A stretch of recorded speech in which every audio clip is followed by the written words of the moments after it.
Microdose, yeah. Microdose. Microdose. Microdose, dose. Microdose. Microdose, dose.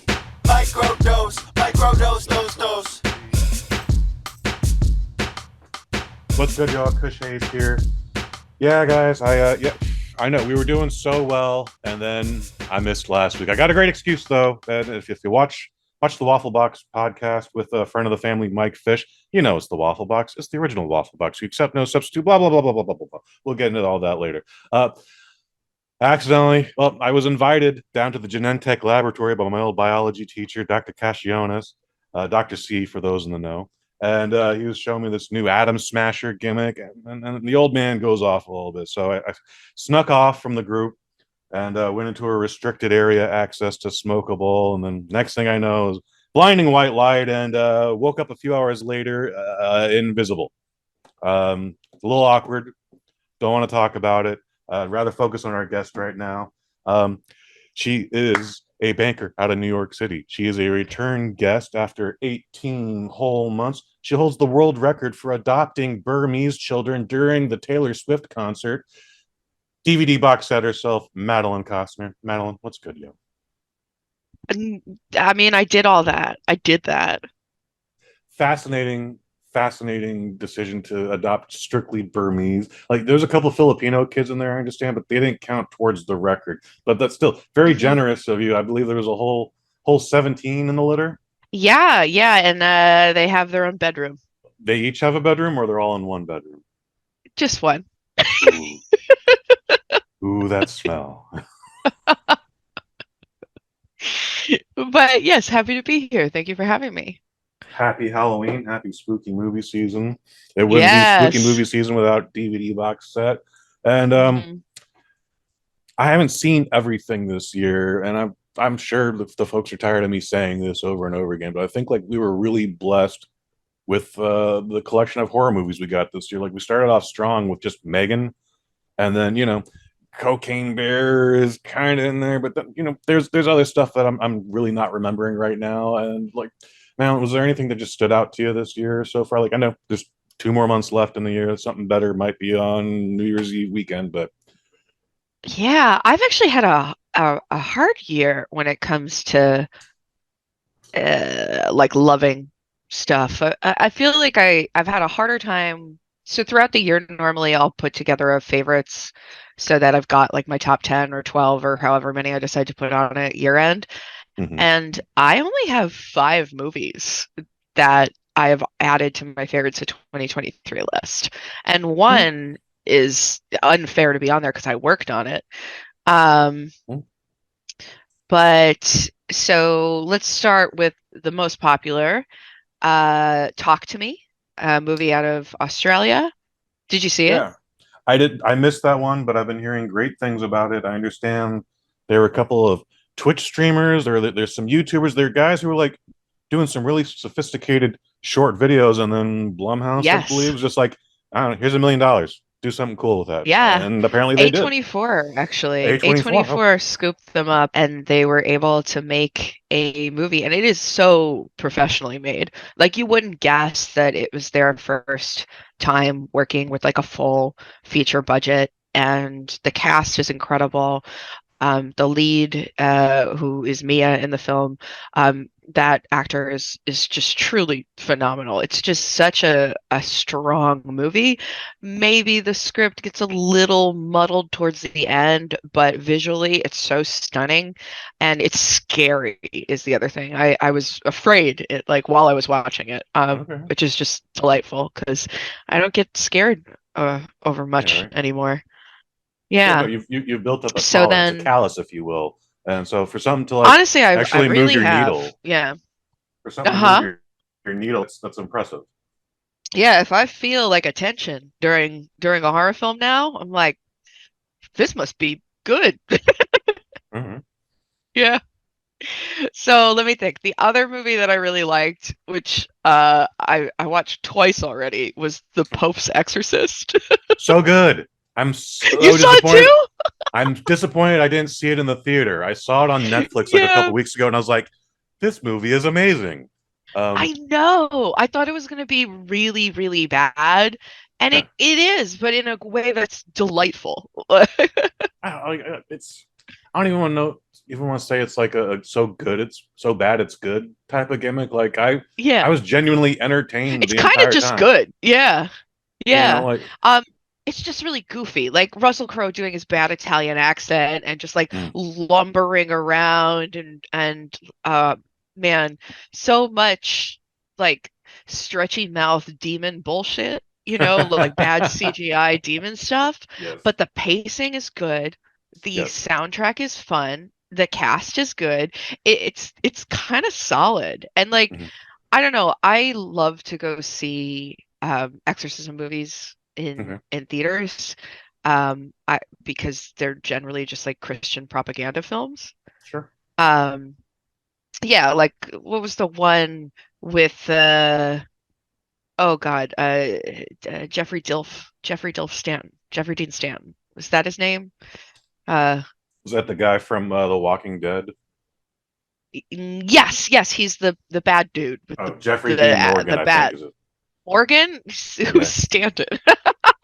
I How many we could people's names IMDb. am I slapping together? Harry Dean Stanton is, Harry Dean Stanton. Yeah, okay. and Jeffrey Dean Morgan. That's their love child, Henry Dean Yeah. Stanton. Yes, rest in peace, Harry Dean Stanton.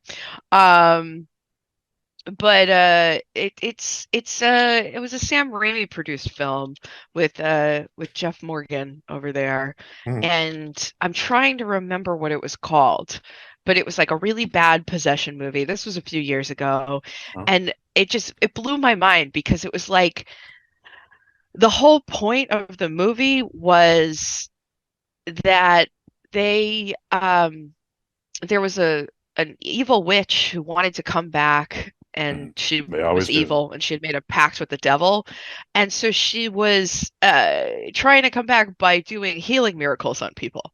Oh, Yeah, and it so sounds I'm like she's like, trying to do some good there. She's healing. There's miracles in the sentence, but it was no, called no. The Unholy. That's what it was called, The Unholy.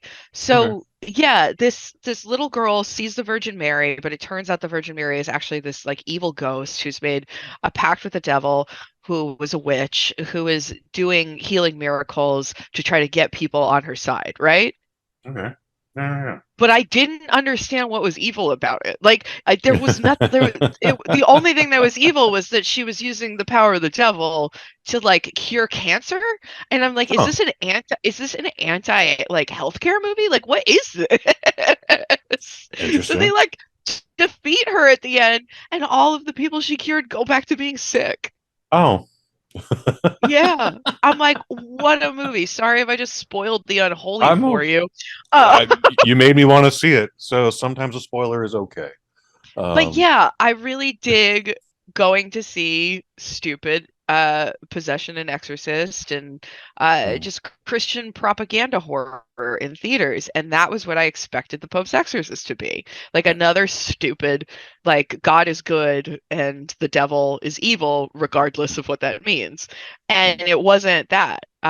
I didn't realize that it was about Father Amorth, who I already knew of from the William Friedkin documentary about him. apparently a real guy. Uh, Okay, yeah. he was a real guy and he wrote real books and had a reputation for being like kind of a spectacle driven con artist to a certain degree, but was like Okay. very well respected. And but yeah, like you gotta imagine that didn't happen. I don't believe any of that happened, but it's based on his books and his and he was a real dude and he was kind of sassy.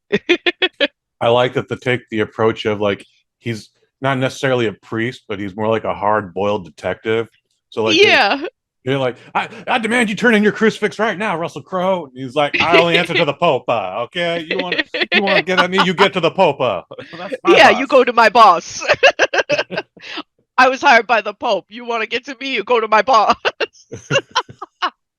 And I also, also the oh, books are good. The ending is okay. like so funny. Yeah. Yeah. I like that they took the premise of attacking the Spanish Inquisition, trying to kind Yeah. of sort of retcon it, but also just like that wasn't us. That was the work of the devil. That was old Beelzebub over there. He did that. But then I also really appreciate that, like, they think they're gonna do another 199 of these. God, I We hope have they do. we have located 200 a point, so where the devil am I to be? Just like, oh, really? I mean, I'm I ready. 100% would watch like the Avengers of Exorcism, Fuck like yes. yeah. Yeah, I'm in. I'm But in. yeah, I think that was the other like really mainstream horror movie that I enjoyed. I mean, I liked Scream 6. I thought that was really fun. That was a nice Really easy. surprise. Yeah. I Yeah. sat out on But Scream 5. I still have no desire to go back to Scream 5, but I liked Scream 6. And by the way, I have more than two brain cells, so I didn't need to go back and catch up on anything I might have missed. It's like, oh, no, they explained it to me in the first 5 minutes. I now know who this person is and this person is. Like, oh, yeah, yeah. I'm I into mean, this. I thought 5 was fun too. I think Okay. that they're just making like really fun, really pop horror with the Mhm. Scream series, which is honestly what it was meant to be at the start. I wouldn't put it on my favorites list, but it was a good time. I was Yeah. genuinely surprised that they didn't make Cindy Campbell the bad guy in this one. Like I was hoping, like Yeah. all the stuff in the press was like, just it's a big misdirect. She's gonna end up being real because like the character has gone through so much PTSD. She's seen like 30 people close to her murdered. She's killed 8 of them. Like Yeah. this, like her personality has to have changed because of all that. And they're like, no, no, she really just got underpaid and didn't show up to work. It's like that's so much lamer. God, Yeah. so much lamer. So And I but want to come then back to the Pope's exorcist. Did you? yeah, let's just keep talking about it.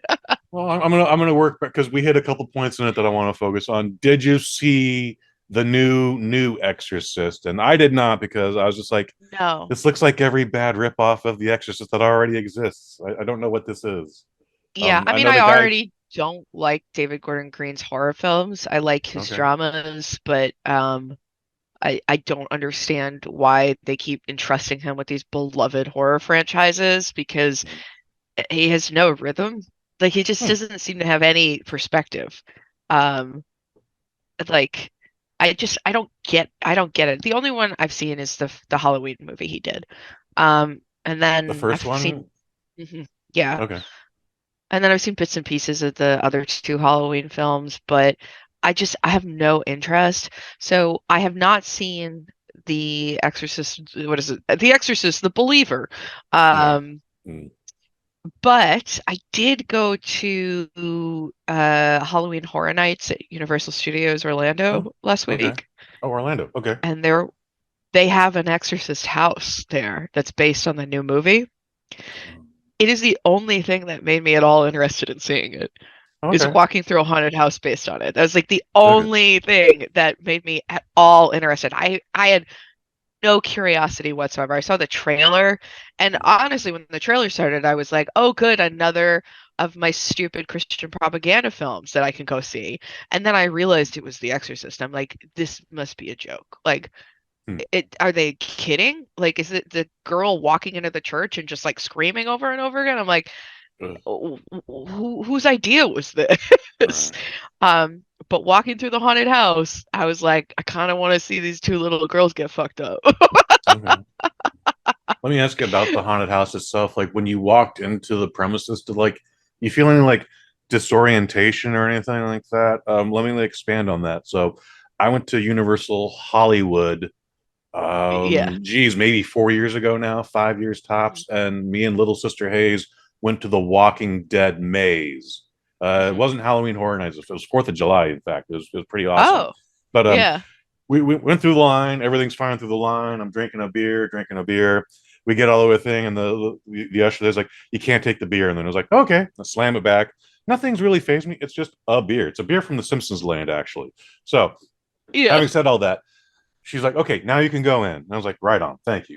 As soon as we crossed the threshold into the maze, it's strobe lights. There's a fog machine. You automatically get Dolby digital surround sound of machine gun fire, and then I Yeah. immediately felt just disoriented, like hearing a high pitched whistle in my head. So like I couldn't focus on anything, and then all of a sudden, sure, I'm pretty sure this guy dressed as a zombie isn't going to attack us. But it was like, grab my sister's hands, like, run, bitch, we gotta go. Like this is not okay.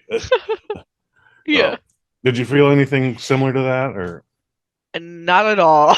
Wow. All right. I would say the houses have very high production value, Sure. but there are so many people there that it's kind of like you become a conga line, like you're in a conga line just going through a Yeah, I haunted get that. house. Yeah, yeah, So you kind of see every scare yeah. happen to the person, four people in front of you before it happens to you, you know? Dig. Oh, Like, so yeah, that's where I made my mistake because there was she's sending them in like groups of 10 at a time or whatever, and because I had to chug no, my beer. it was a single file line, just nonstop snake Oh of people wow. going through each house. I mean, we paid an exorbitant amount of money to get the fast pass, like the skip the line. Dig So it. there's a short line for people who pay way too much money, and then if you don't pay that much money, you have to wait on the normal person line, Mm-hmm. which is for almost every house about 2 hours. Yeah, yeah, Yeah, yeah. so the time I've gone to Halloween Horror Nights 3 times, twice in Hollywood, and this was my first time in Orlando. The first time I went in Hollywood, I actually worked at Universal Studios. Oh, neat. So it was like an employees only night. So I was able to walk through every house. I got a really individual experience. It was amazing. Mhm. Then a couple years later, I went back with Russell and Oksana and we just bought the normal tickets and we didn't even make it through half the houses because the lines were so long. Wow. That's It disappointing. was I know it was rough. So I'm like, if I'm doing this, I'm doing it right and I'm gonna blow the amount of money one should spend on a vacation on one night. There you go. And so we didn't wait on a line for longer than 20 minutes. So we All got to right. do every single house except one, which was only because after 9 haunted houses and a bunch of rides, I was so tired and my feet hurt so bad, and it was 1 in the morning. And Oh shit. frankly, I've never seen an episode of Stranger Things, so we didn't go in the Stranger Things house. But they all kind of were like really, really well made, like super high production value, Sure. great costumes, great makeup, great actors. But there's so many people that you don't get an individual experience, and Mm, it's just a spectacle. It's not really scary, dig it. Yeah. but I Uh, loved it. It was so much fun. Yeah. okay. That's great. I'm definitely disappointed with how like theme parks are these days. I don't ever want to darken Disney's doorstep. Not because I have a problem with Disney. I have a problem with waiting 3 hours in line and spending two hundred I dollars to don't get into do the park. lines. Yeah. Yeah, I hate lines. I hate them so much. Every line should have a bar. You play your cards right, you can do that actually. At Yeah. least at Universal Hollywood. Again, Yeah. The Simpsons World was pretty dope, and then Mm. Harry Potter Land was temperature wise the coolest. Otherwise, it's still Harry Potter. If you love it, it's amazing. Otherwise, it's just like, Yeah. oh, the props are so tall that they are blocking out the sun, and I'm getting a nice breeze. Oh, this is the best. This is what I want here. It's More pretty good. butterbeer. Yeah. Who? What did you do when you worked at Universal Hollywood? Just taking a sidestep to the sidestep. I worked in the theme park. I was a usher at Yeah. the Water World Mm, studio show. love that So show. like they did so you know what I'm talking about with all the explosions and stuff, and Hmm. a live show Yeah. based on the movie Waterworld. Yeah, and I would usher people in and make sure that they stayed seated when they were supposed to, and left when they were supposed to, and acted Of good, all that they the were well behaved. I think they do this for the Jurassic Park line also now, but like Waterworld was the best line to stand in if you had to, because it wasn't completely dark, but it was canopied off. You're still Yep. getting sun, but then they've got the filtration system coming, so you're just constantly being sprayed with cool water. And I was like, yeah, we're probably gonna do this 2 more times. This is Yeah. amazing. Yeah. So, all right, yeah. Also, Waterworld's wildly underrated movie. I don't know why I got so much grief. Like that movie's amazing. So, um, let's take a step back 2 paces. The Exorcist, David Gordon Green. So you only saw the first Halloween he did. Correct.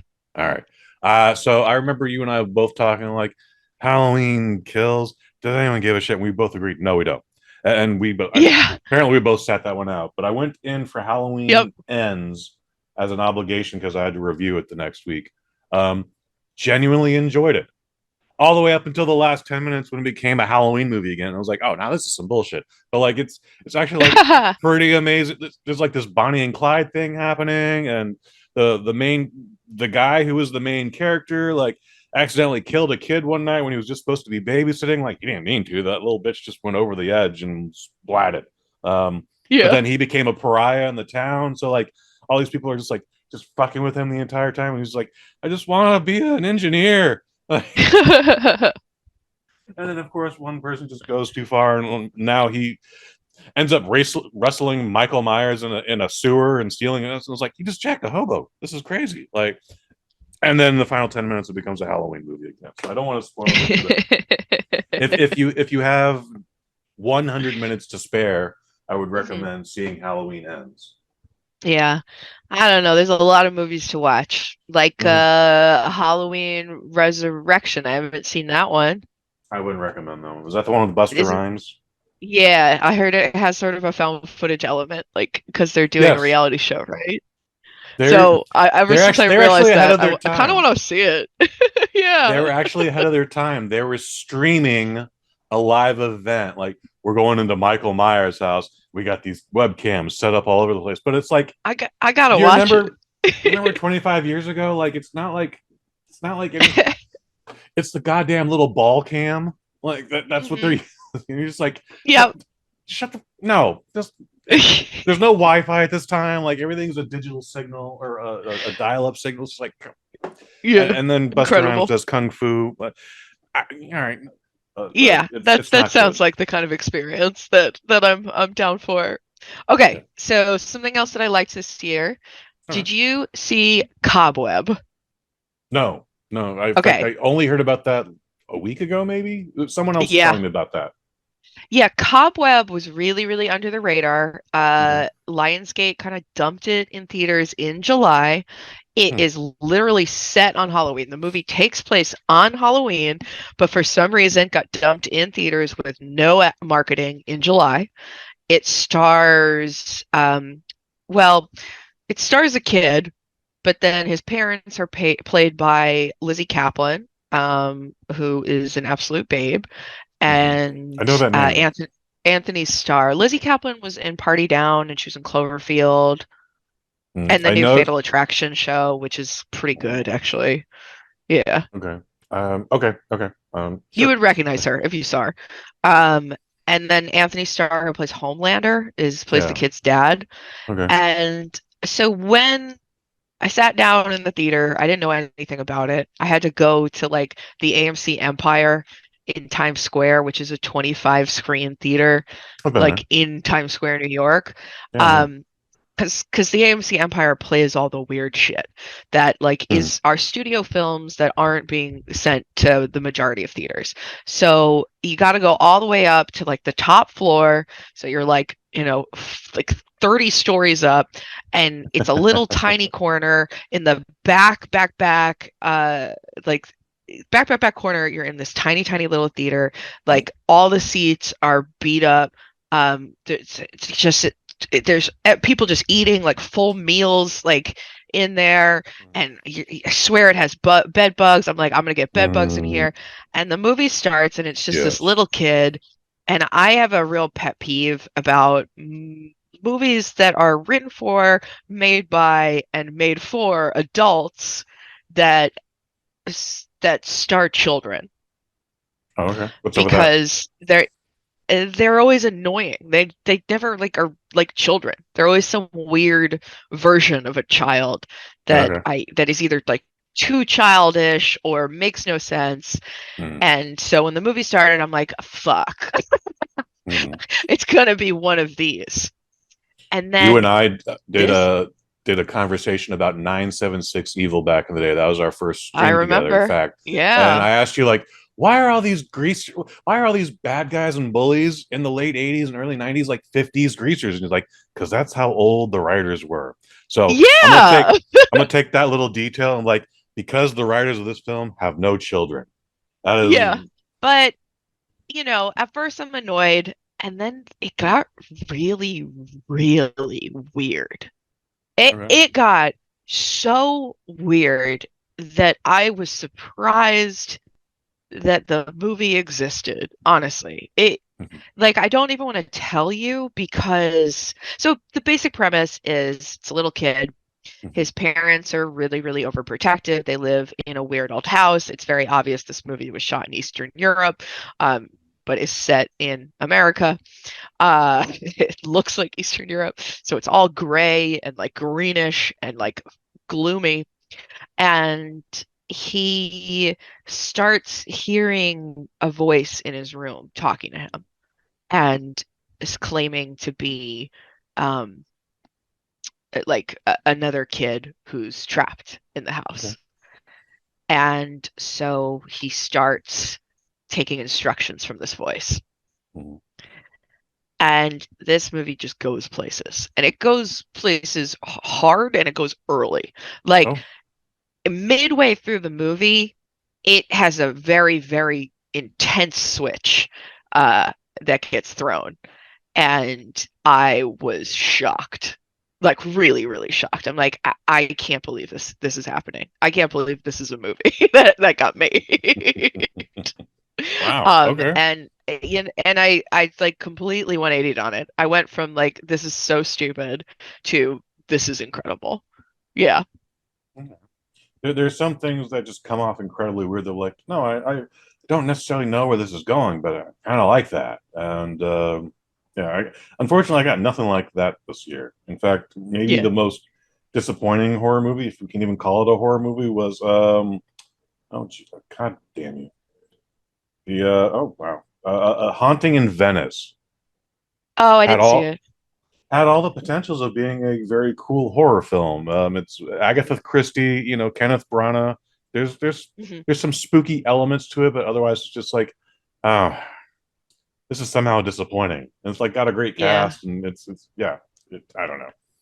It had a fun That's trailer, but I don't know. It's a vibe that I don't like normally seek out. Like so fair enough. Fair yeah. enough. You do some other stuff, Madeline. You got a podcast that you do occasionally called Madeline and Her Attorney Watch a Movie. That is How correct. Yeah, what can we look forward to on that? What is in the catalog already that we should go check out? It's available on Spotify as we speak. Oh my goodness. So the thing about that podcast, so it's me and my good friend who also was my lawyer for a minute. He's not my lawyer anymore, Hmm. but we still say he is for, the effect of it. Sure. Um, we both are very busy people, so we don't really record on a schedule. Hmm. We kind of record an episode whenever we have the time. Um, so I think we've only done a few this year, but frankly, our podcasts for the most part are timeless. They're uh they're stuck in time, beautiful treasures you could listen to at any point Hmm. in your life. So I think our last episode was so occasionally we'll normally try to watch a movie together and then do an episode on that movie. If we don't watch a movie, we'll do what we call a non-isode, which is a shorter episode where we just talk Okay. and Yeah. normally are very, very drunk and we sing songs at each other. Okay. And so those are some of our best episodes. So if you want to check out our show, I recommend instead of, starting at the beginning, go to Nonisode B. Madeline and Her Attorney, the musical. That is the one episode I recommend. It is on Spotify. It is on iTunes, Google Podcasts, Amazon, whatever. I put it on everything. So if you want a taste of what our crazy show is like, check out Nonisode B. Okay. But other than that, we tend to do episodes on specific movies. So if Mhm. one of the titles catches your eye, go ahead and listen to it. What's the title you got right in front of you there? What do you mean? Well, like what's a movie you guys talked about?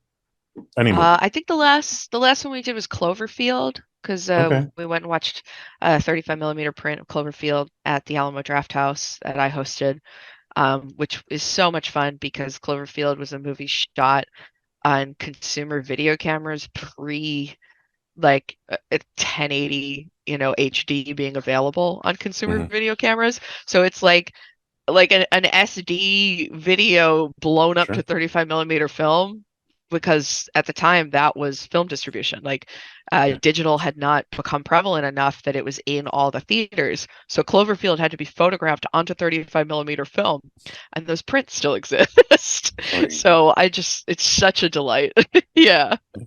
when I saw Cloverfield, it was not in the theater. I ended up seeing a digital bootleg of it on my laptop. So, like, Oh wow. again, the found footage stuff is always better for some reason when it's a bootleg and it's on my laptop. In the theater, Yeah. it's fine when you're watching with the crowd and everybody's into it and I'm going but like there's something just a little more intimate. It's a little raw. It's a little grainier. And just like you're looking for extra stuff in the background. That was that a shadow person? Oh no, it's just someone's shoulder. All right, whatever. It's fine. It's fine. What is a movie you would like to do next that you have not covered on said podcast? Oh gosh. Well, Alfred and I did go see a 70 millimeter print of William Friedkin's Sorcerer a few weeks ago, and Mm, I really wanted to get together and podcast about that. But sometimes if it's been a few weeks, like it's not really fresh in our minds anymore. So okay. I don't know if I could bully him into rewatching Sorcerer. Mm. Sorcerer is one of my favorite films, and I think he felt odd at the end of it, Oh, and wanted to spend more time thinking about it. And then, if I recall, he said he thought about it for like days on end after. okay.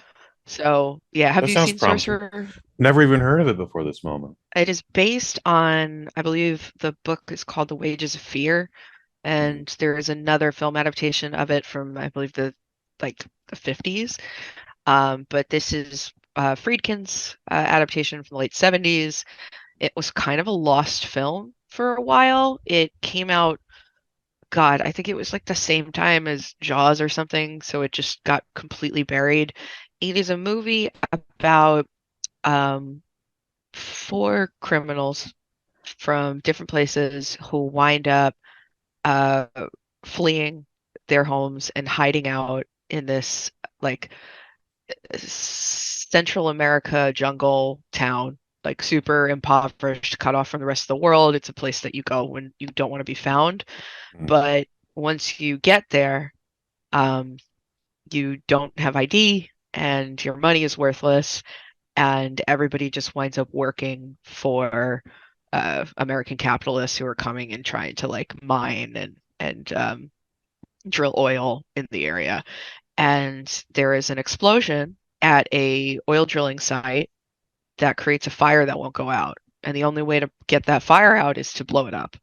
And so across the jungle, they find boxes of nitroglycerin, boxes of dynamite that the nitroglycerin has leaked out of. Oh no. So if you shake that box too much, it's just Hmm. going to explode. Right. So they hire these four guys to drive trucks across the jungle with the nitroglycerin in the back.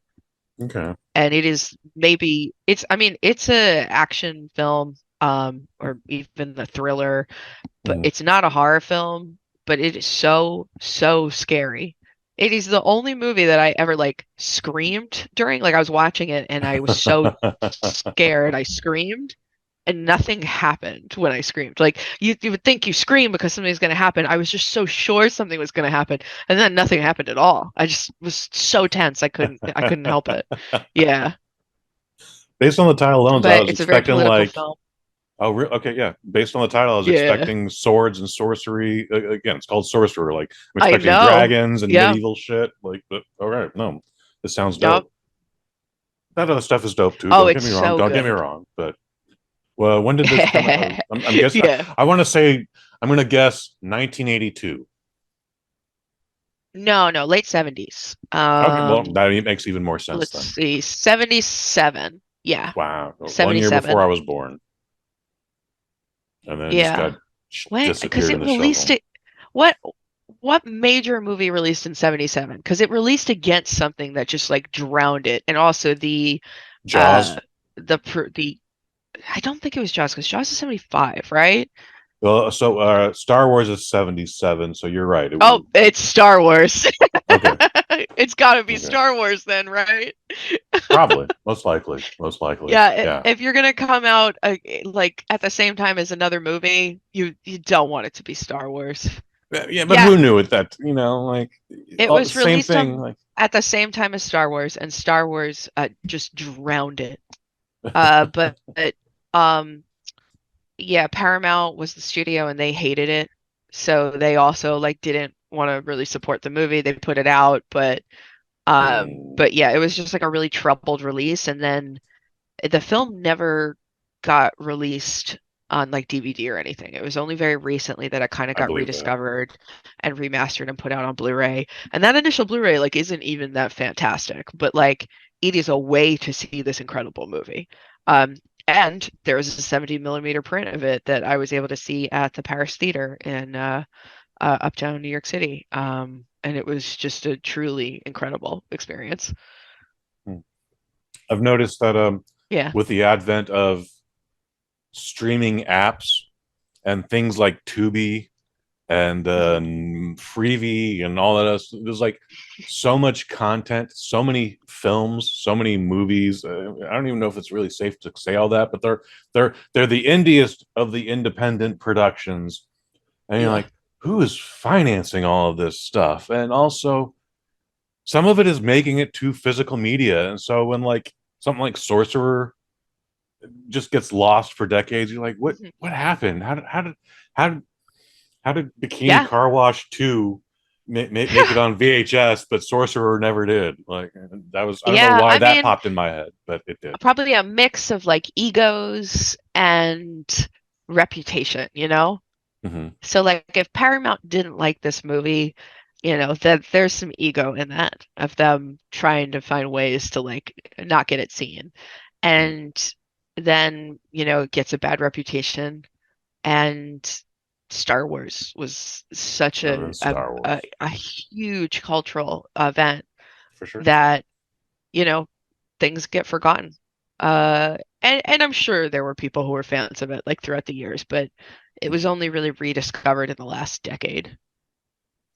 Like, Yeah. what's crazier is, like you said, Paramount released it, and then in the late 80s, the early 90s, Paramount actually had its own like straight to video line, which was Full Moon Entertainment, and none of those things were blockbusters. None of very few things in that catalog is good. So it's surprising. Like, why wouldn't we just try and release William Friedkin's Sorcerer for Full Moon? Put it next to Uh-huh. Puppet Master and Well, Doll Man. It'll be cool. well, Full Moon was on the Paramount lot Hmm. and used Paramount for distribution Hmm. and was creating movies for a very dedicated cult audience. So, it all in this weird way where like everything is chaos. Like Hmm. some things make sense and some things just never will.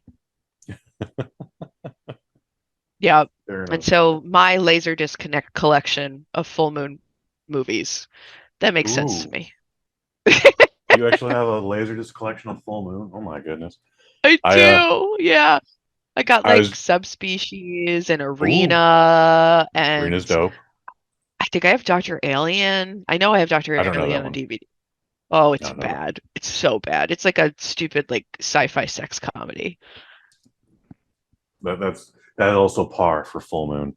Um, Hmm. do you have Puppet Master 3, which is when they fought the Nazis, Not on Laserdisc, but on Blu-ray, I have that on one. Blu-ray? Oh, okay. Okay. Yeah, there's like a Blu-ray that has like all of them on it. 10 movies, one disc. One disc. There you all right. Yeah, and it's not been upgraded to 4K or nothing. It's just like, yeah, it's the Nope. 480. Yeah. The, Yeah, everything each is of these just movies is small. very small. Very small. That's cool. Before the pandemic, Yeah. I was dating a lady who was invested in a laser disc collection, and I was like, "All right, this is a cool habit. I suppose it's better than you doing cocaine." But so like, I got her for Christmas. Is it? Yes, actually, it is. So like, for Christmas, I bought her Star Wars: A New Hope. It was just called Star Wars Mhm. then. Jurassic Yeah. Park 1, and then this limited edition of Looney Tunes cartoons that they don't produce anymore. And I was like, didn't even Also, break a 20 on this shit. And like yeah, Star Wars wasn't like hanging on the walls. Like, look, we got the only laser disc of Star. I was like, yeah, it's just there in the box. I'm like, yeah. I maybe mean, she has definitely this already, cheaper than but cocaine.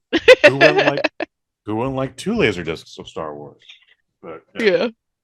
All right, Malin, we're talking about horror movies. We're talking about spooky movies. Unnamed Footage Festival.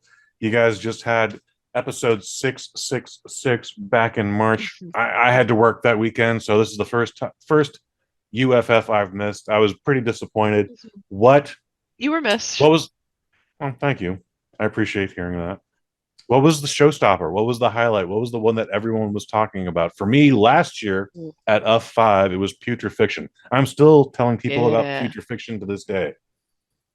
I believe that that is finally available to watch on Tubi, so I think people can see it. Okay. Which until very recently, almost a year, I think more than a year after the fest, like a year and a half it Mhm. took before anyone was able to see that movie. This year, I think the real like hit of the festival, that is available at least, was a movie called Chad Gets the Axe. Interesting. Um, yes, which won the jury award, I believe. I don't know. Okay. It was like everybody was obsessed with it. It's just so much fun. It is a like a Twitch streamer type, like live streamers going to investigate a haunted house for the clout. And they're just so obnoxious. And like I think this is kind of a popular topic right now, but I find a lot of these movies don't seem to like fully understand how live streaming works, or like how people actually act when they're live streaming. Like that was my Okay. biggest gripe with Deadstream. I'm like, I don't think the people who wrote this have ever watched a Twitch stream. Hmm. Um, What did and they do Chad Gets wrong? the If you can Axe expand just on that. felt, I don't know, just like the way the guy acted and talked and what he did just like seemed really insincere to me. Okay. Um, yeah, so that Deadstream is a blast. It's basically Evil Dead as a found footage film. It's like a roller coaster, but the live streaming aspect didn't ring true to me. Um, Chad Gets the Axe is like dead on. It is exactly how those like little Logan Paul douchebags behave. Hmm. And it is very much like I've said this a lot to Russell. But I really think that it's, are you familiar with Logan Paul in the Suicide Forest? Yes. Yes. Yeah. Yeah. Yes, so Logan Paul went and live streamed himself in the Japanese Suicide Forest, and they found a body, Hmm. and he did like a react to it. Uh, and it was like maybe the most tasteless thing, like has ever someone who's popular with billions of children has ever done on a live stream. And I like this moment is so important to horror film. Like this is going to define a lot of like how we're going to filter horror film about this generation. And I think Chad Gets the Axe is that. It is like filtering, Okay. reality through Logan Paul filming himself finding a corpse. Yeah. Oh, okay.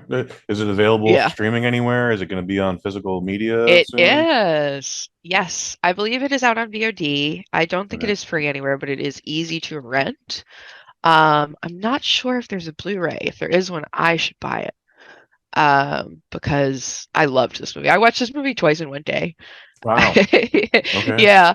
Yeah, when I first saw it, I watched it by myself, and then I flew out to California, and immediately when I got there, I'm like, you guys have to watch Chad Gets the X, and they're like, do you want to watch it now? I'm like, yes. So I watched it twice in one day the first time I saw it. Fucking But it hell. is on Amazon and Vudu and Apple TV and all that. So like it's very easy to rent. I highly recommend it. It's an absolute blast. Is there a movie that's currently within your peripheral vision right now that you're like, I need to show this at the next UFF, be that the next streaming event or the next San Francisco event? Is there something like, I haven't even shown this to the kids yet, but like I this has to play. Gosh. I don't know. I've got And a maybe few it's too early. ideas. Might A be too few early. ideas that I'm working on. I mean, we've seen a few features already that we know we're going to program. We are currently putting a program together for our next virtual fest, which I don't have solid details on, but they will be available on our website and on social media, hopefully by the beginning of November. But at the same time, we are getting submissions for the next in-person Unnamed Footage Festival, which will be in March. And it's more concepts that I'm really excited about right now. Like I kind of want to do a program of fake trailers, like trailers for movies that don't exist. Sure. Yeah. So like that's something I've been kicking around. Um, and yeah, I don't know. It's gonna be great. I promise you, it's gonna be great. I will take you at your word for that.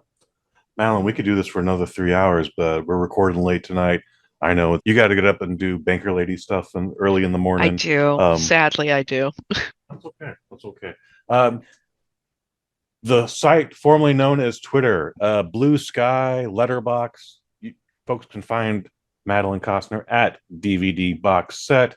She's also got Yes. a podcast on Spotify, Madeline and Her Attorney Watch Movies. Again, future information about the virtual UFF event coming up on unnamedfootagefestival.com.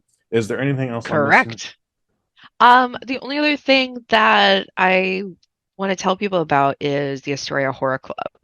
Oh, So break it I down. live in Queens, New York. I live in Astoria, and we started a horror club in a really, really fantastic beer and wine bar called Heart of Gold. So the first and third Monday of every month, we set up a big screen and a projector, and we all watch a horror movie together. It is a free event. If you are anywhere near Astoria, and you like horror movies, you gotta come out. The coolest people come. It's just like a party every time we do it. And we are having our annual Halloween party at a brewery on Saturday. I'm very excited for that. So if you want to check out Astoria Horror Club, just look up Astoria Horror Club on Instagram. We post everything we're doing there. So yeah, anyone in the New York area is welcome. And I mean, everywhere else too, but you're just far away. There you go. There you go. What will we be watching this Saturday? Tomorrow. Oh, so Saturday, for our Halloween party, we do a power hour. So it is we talked about 60 the power clips.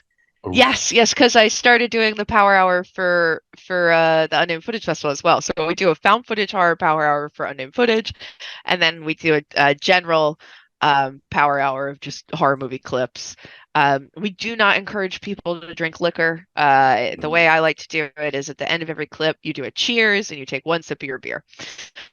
Don't do it as bad. And then you switch to water when you're too drunk. Yeah. So yes, that is the Halloween party event. And then at the next Story Horror Club, we're watching Halloween 4. Okay. I've never seen that one, but nice. Me neither. I'm very excited to see it. Yeah. I've seen very few of the Halloweens. I've seen all the recent ones. I just saw the ones that we talked about. Saw H2O. That was my first Halloween experience. And then because 2018 happened, I was like, oh yeah, maybe we should watch the original John Carpenter's Halloween. And I was like, all right, that's the thing.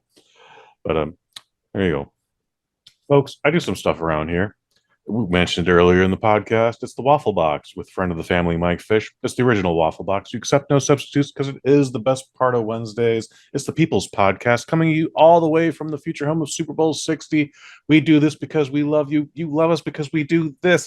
And for Madeleine Kostner, I've been Kush Hayes. You've been you.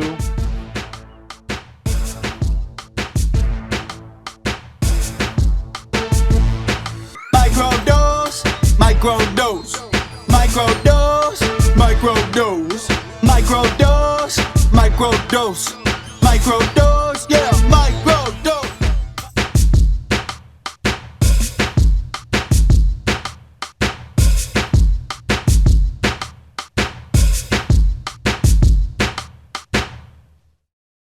From the BosNet family. I mean, I did all that. I did that.